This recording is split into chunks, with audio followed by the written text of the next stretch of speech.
Здравствуйте, самые лучшие зрители! Меня зовут Полина. Знаете, девочки, вот картошку на Марсе может вырастить любой дурак. Ведь там нет ни одуванчиков, ни осота, ни колорадского жука. Ну что, привет всем садистам, садоводам, огородникам. Давно собиралась шить прелесть прелестную, а для этого надо сделать сразу много заготовок. Квадрат, составленный из двух треугольников. Там, где у меня была возможность, выкроила куски ткани 30 на 30 сантиметров. Там, где были узкие остатки, получились квадраты 15 на 15 сантиметров. Как работать с маленькими квадратами? Складываем две детали вместе, лицом к лицу, и рисуем диагональ. Заколем булавочками. Теперь прокладываем строчки по обе стороны от диагонали. Обратите внимание, расстояние от иглы до края лапки не везде одинаково. С одной стороны припуск получается чуть больше. Следите за тем, чтобы строчка на всех деталях шла с одной стороны.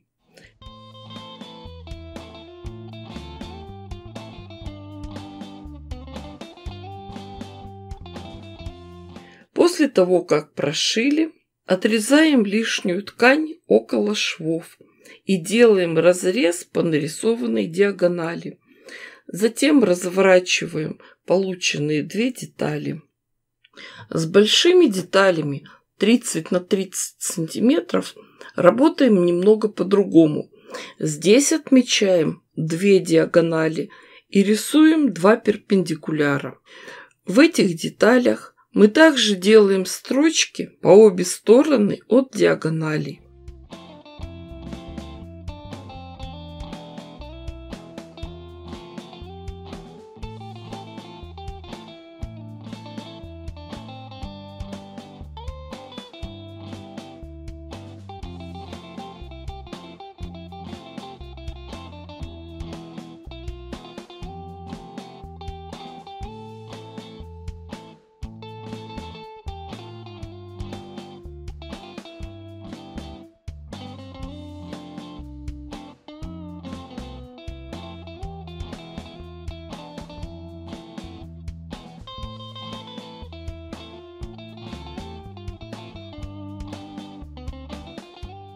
А потом эти детали разрежем сначала по диагоналям, а затем и по перпендикулярам.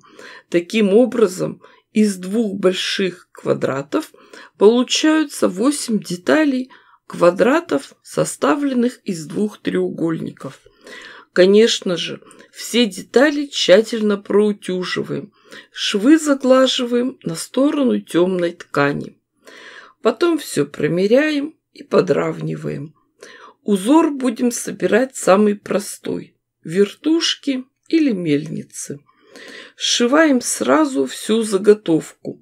4 квадрата. Сначала 2 верхних, потом сразу же, не делая никаких промежуточных стежков, 2 нижних. Естественно, всю массу заготовок прошиваем сразу гирляндой.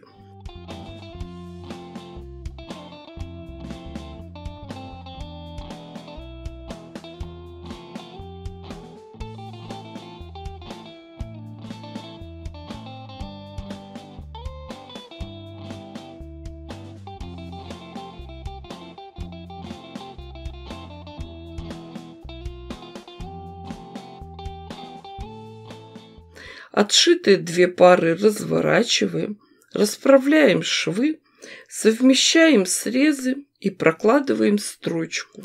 Таким образом, всего 2 швами мы сшиваем один большой блок.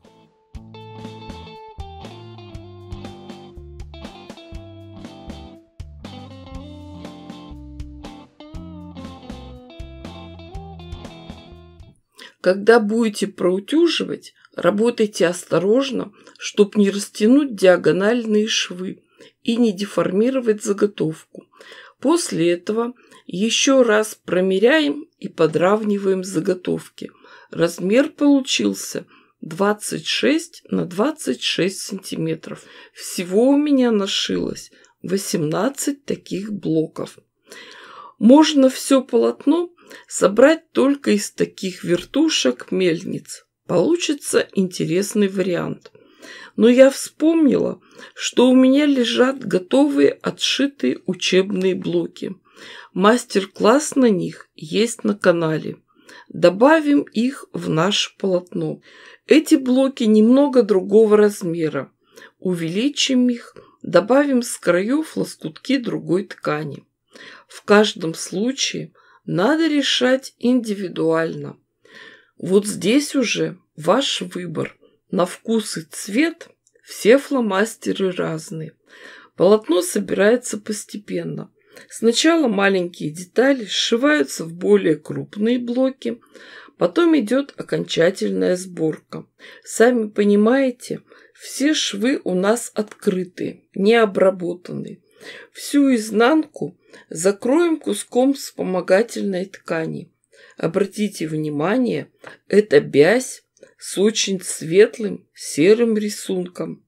Мы просто сложим вместе лицом к лицу два полотнища, прошьем их по периметру, оставляя отверстия для выворачивания.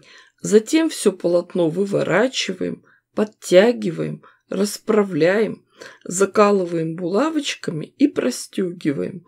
Стежку можно сделать самую простую, простой лапкой, прямыми швами, декоративной строчкой.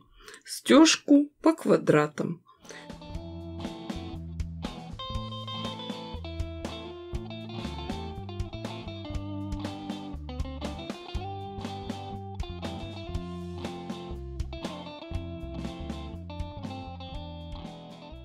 Затем к верхнему краю пришиваем шторную ленту.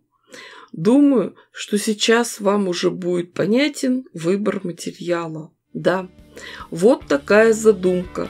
Штора из лоскутков. Так она выглядит при включенном искусственном свете. А при дневном солнечном свете светлые ткани просвечивают, швы видны. И у нас уже очень красивые, необычные витражи. Сейчас лето, окна на солнечной стороне, и комната очень сильно нагревается. А с такими витражами и прохлада, и красота. Девочки, дорогие мои, я дала вам идею. Шейте, творите, вытворяйте. Не ждите чудес, чудите сами. Обязательно поделитесь этим видео во всех соцсетях. С вами была Полина. Всем пока-пока и до скорых встреч!